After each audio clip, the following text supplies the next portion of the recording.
Got called back to finish a job before everything got too far ahead. So I hopped on the bike and headed over.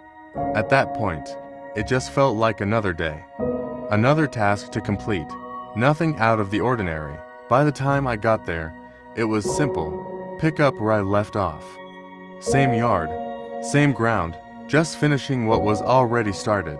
But once I got down there and started working through it, something didn't feel right. As I started pulling through the ground, I noticed something off. The lower leaves, closest to the root, were already dead. Not dried out, not broken, just lifeless at the base.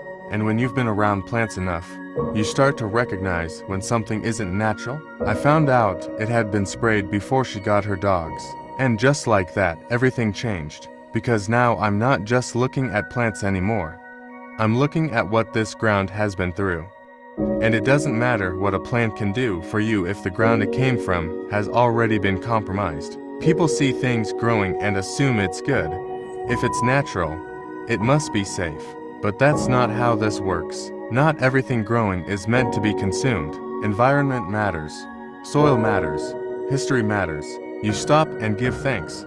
Not for what you can take, but for what you're able to see. What's been sprayed? What's been absorbed? What's been sitting in that ground long before you showed up? That all becomes part of the plant, whether you see it or not. So everything I gathered had to go. Not because the plant was wrong, but because the ground was. And that's a hard thing to accept. Because on the surface, it looks fine.